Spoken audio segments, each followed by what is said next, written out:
Halo, selamat sore pemirsa. Wakil Presiden terpilih Gibran Rakabuming Raka menyatakan akan all out mendukung Hovifah Indar Parawansa dan Emil Dardak di Pilgub Jawa Timur. Apakah ini sebagai bentuk balas budi setelah Hovifah atas kemenangan telak Prabowo Gibran di Pilpres lalu? Bersama saya Putri Widasari dan kita mulai kabar pemilu kada selengkapnya untuk Anda.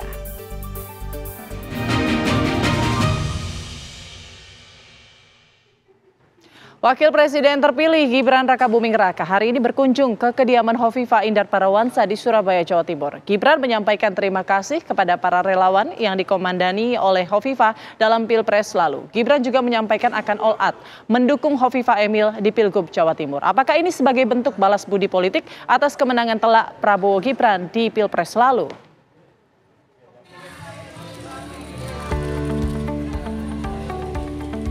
Wali Kota Solo sekaligus Wakil Presiden terpilih Gibran Rakabuming Raka hari ini menyambangi kediaman Hovifah Indar Parawansa di kawasan Jemur Sari, Surabaya, Jawa Timur. Kedatangan Gibran bersama Emil Dardak disambut langsung oleh Hovifah dan tim kampanye daerah Prabowo Gibran serta relawan pemenangan di Jawa Timur. Gibran hadir dalam rangka silaturahmi serta menyampaikan rasa terima kasih kepada relawan dan para tokoh yang telah optimal memenangkan Prabowo Gibran di Jawa Timur.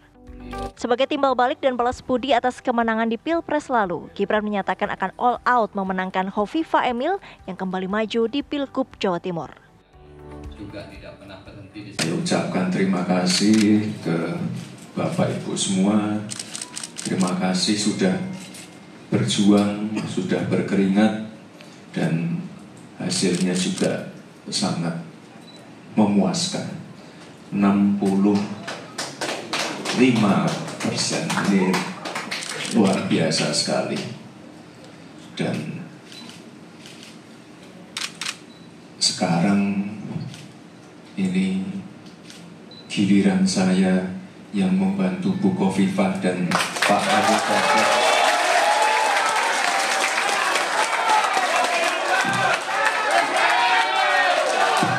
Melanjutkan 2 periode.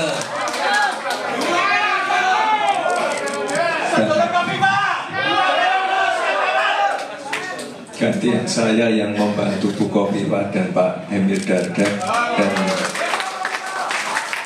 saya mohon Bapak Ibu semua mesinnya tetap dipanaskan.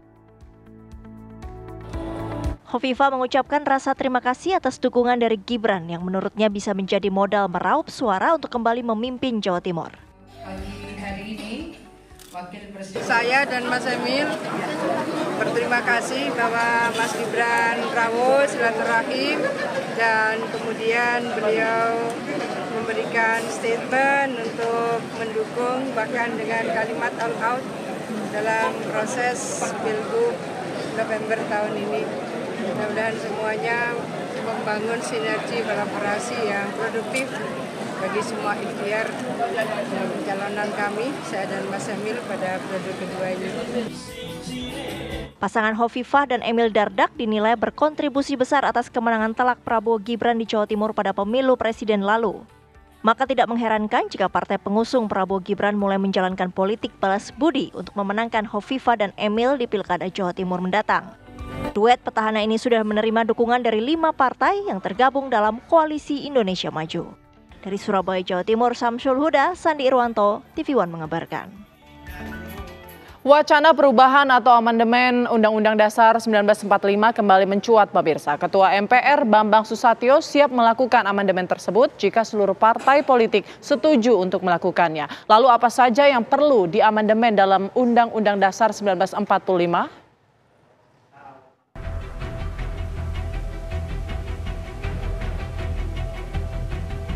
Ketua MPR RI Bambang Susatyo menyatakan MPR siap melakukan amandemen Undang-Undang Dasar 1945 jika seluruh partai politik menyetujuinya.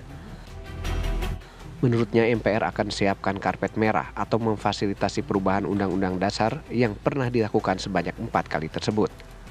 Bambang juga menyatakan bahwa perubahan Undang-Undang Dasar tidak bisa dilakukan di periode MPR kali ini. Hal ini disampaikan Bambang Susatyo usai bertemu dengan mantan Ketua MPR Amin Rais. Kalau seluruh partai politik setuju untuk melakukan amandemen, penyempurnaan daripada Undang-Undang Dasar 45 yang ada, termasuk penataan kembali sistem politik dan sistem demokrasi kita. Kami di MPR siap untuk melakukan amandemen, siap untuk melakukan perubahan, karena kita sudah punya SOP-nya, kita sudah siapkan karpet merahnya, termasuk juga siap dengan aturan peralihan. Tata tertib MPR kita tidak bisa melakukan amandemen karena kita sudah tinggal 5 bulan, karena syaratnya 6 bulan. Salah satu yang dibahas dalam amandemen Undang-Undang Dasar 1945 adalah mengubah tata cara pemilihan presiden dan wakil presiden. Menyampaikan bahwa kalau dulu MPR yang saya jadi ketuanya itu melakukan amandemen 4 tahapan, itu memang insya Allah sudah sesuai dengan konteks kepentingan waktu itu. Sementara itu, pakar hukum tata negara, Profesor Juanda menilai, usulan amandemen Undang-Undang Dasar 1945 dinilai sebagai sebuah keniscayaan dalam negara demokrasi yang harus disikapi dengan positif. Sebuah keniscayaan dari sebuah negara demokrasi seperti Indonesia, apalagi di dalam pasal 37-nya ya telah mengatur tentang bagaimana mekanisme, bagaimana syarat-syarat untuk melakukan perubahan terhadap Undang-Undang Dasar 45. Amandemen Undang-Undang Dasar 1945 sudah 4 kali dilakukan perubahan. Pertama tahun 1999 setelah Orde Baru pimpinan Soeharto berakhir. Kemudian tahun 2000, 2001, dan 2002. Kali ini salah satu yang menjadi pokok perubahan adalah mengembalikan status lembaga tertinggi negara pada Majelis Permusyawaratan Rakyat alias MPR RI. Dari Jakarta, tim TV One mengabarkan. Mantan Gubernur DKI Jakarta Anies Rashid Baswedan masih mempertimbangkan untuk ikut bertarung di Pilkada Jakarta tahun ini. Hal tersebut dilakukan menyusul adanya kabar Anies Baswedan akan kembali berlaga di Pilgub Jakarta.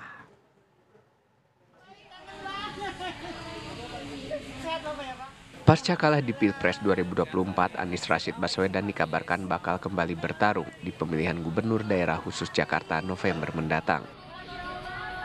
Bahkan putra bungsu Presiden Joko Widodo, Kaisang Pangarep, berharap bisa berpasangan dengan mantan Gubernur DKI Jakarta tersebut.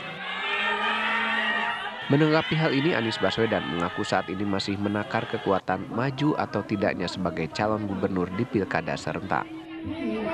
Ya, sedang kita takar, sedang dipertimbangkan semuanya. Bagaimana dengan rencana pasangan dengan Mas Kaisang, Pak? Kita lihat perkembangannya. Saya masih menakar. Pak, sebentar Pak. Tapi akan maju di Pilkada Jakarta Pak? Saya baru jawab tadi. Meski belum mengajukan diri menjadi calon gubernur Jakarta, namun sejumlah partai politik membuka peluang untuk mengusung Anies Baswedan bertarung di Pilkada Jakarta seperti PKS, PKB, dan PDI Perjuangan. Dari Bandung, Jawa Barat, Cepi Kurnia, TV One mengabarkan. Partai Amanat Nasional PAN menyodorkan nama Zita Anjani sebagai salah satu kandidat yang akan maju di Pilkada Jakarta. Putri Ketua Umum PAN tersebut bahkan sempat akan dipasangkan dengan putra Presiden Jokowi, Kaisang Pangarep, hingga mantan Wakil Gubernur Jakarta, Sandiaga Uno.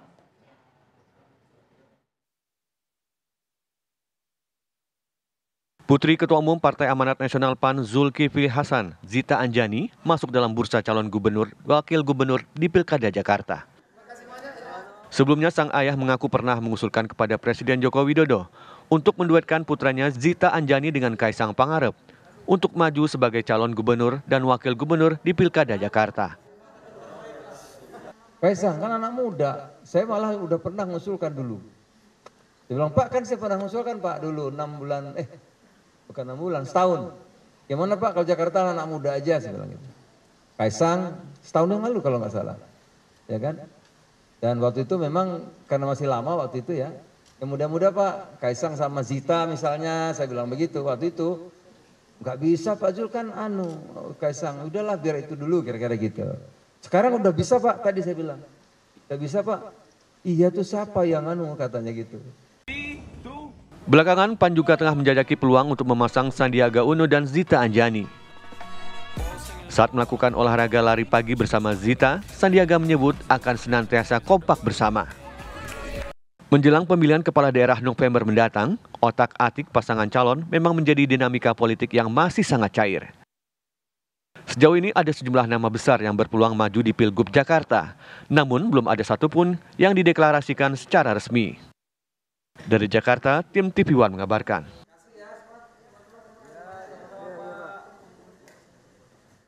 Mantan Wakil Gubernur Jawa Tengah Taci Yassin memperoleh elektabilitas tertinggi dalam survei sebagai calon Gubernur Jawa Tengah. Informasinya akan kami hadirkan sesaat lagi. Menteri Pertahanan Republik Indonesia sekaligus Presiden terpilih Prabowo Subianto menemui Presiden Joko Widodo di Istana Negara Jakarta. Tidak seperti biasanya yang masuk melalui pintu VIP Istana, Prabowo Subianto hadir dengan pengawalan masuk melalui pintu pilar Istana dan sempat bertegur sapa dengan awak media. Prabowo mengungkapkan pertemuannya hari ini dengan Presiden sebatas laporan kepada atasan terkait kehadirannya dalam Forum Internasional Shangri-La Forum Singapura beberapa waktu yang lalu.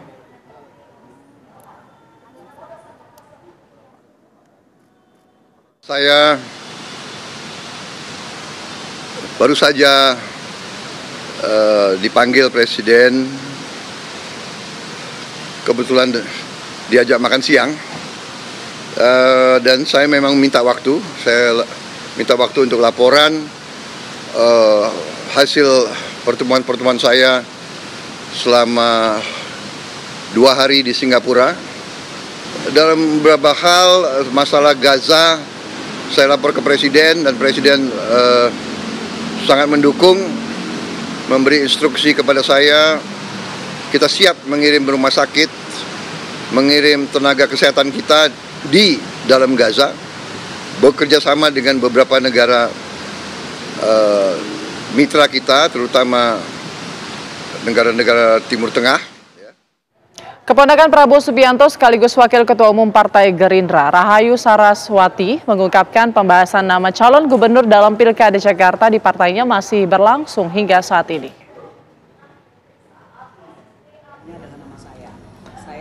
Waketum Partai Gerindra itu menyebut seluruh nama yang dikaitkan dengan partainya termasuk Kaisang Pangarep sepenuhnya akan menjadi hak prerogatif dari Ketua Umum Partai setelah melalui masukan dari Sekjen dan jajaran Ketua Harian. Saraswati juga menuturkan pembahasan tersebut sangat dibatasi hanya untuk mereka yang terlibat untuk merumuskan. Rahayu Saraswati saat ini juga masuk dalam radar untuk maju di kontestasi calon gubernur Provinsi Jakarta.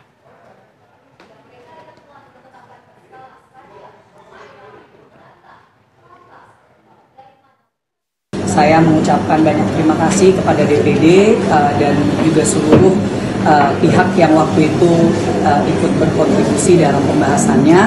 Namun sepenuhnya sekali lagi karena saya adalah anggota DPR RI terpilih yang baru saja selesai kampanye kemarin, proses pemilu. Untuk keputusan ini kami sebagai kader menyerahkan sepenuhnya kepada para pimpinan partai untuk mengambil keputusan.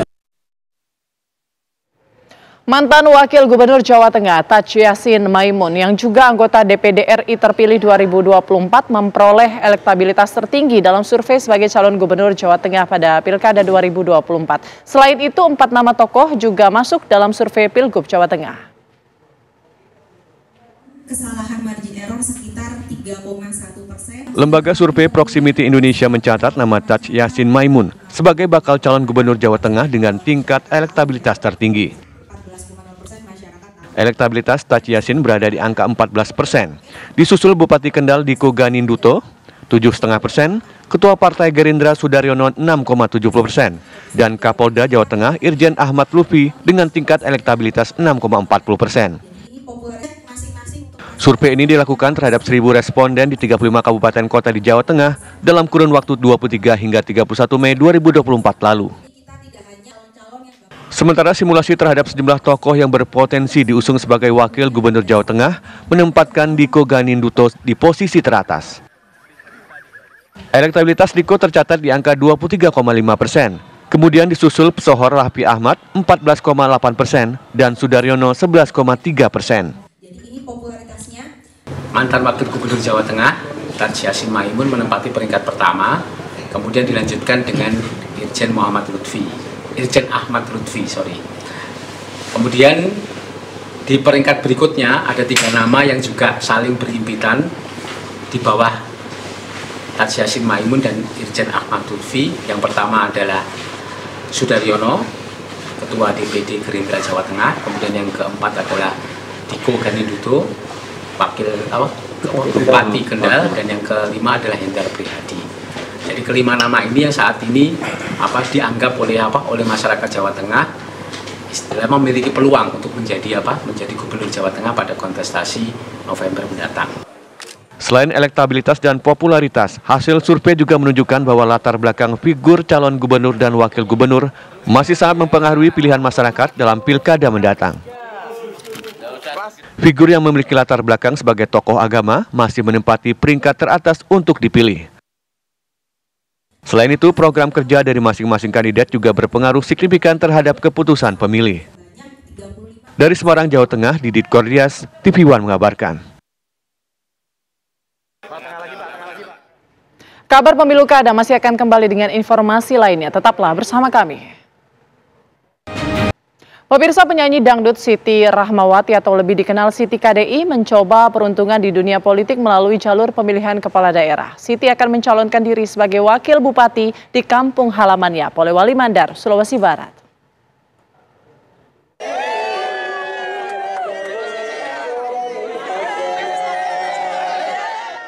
Artis jebolan ajang pencarian bakat Siti Rahmawati atau lebih dikenal dengan Siti KDI mendatangi kediaman Andi Bebas Menggazali yang merupakan salah satu bakal calon bupati Polewali Mandar, Sulawesi Barat 2024. Siti belakangan memang disebut-sebut bakal ikut bertarung dalam kontestasi Pilkada Polewali Mandar sebagai bakal calon wakil bupati. Baliho kampanye dirinya pun sudah banyak tersebar di sejumlah wilayah. Kedatangan Siti Rahmawati ini dalam rangka silaturahmi sekaligus menandakan keseriusannya untuk maju di pilkada.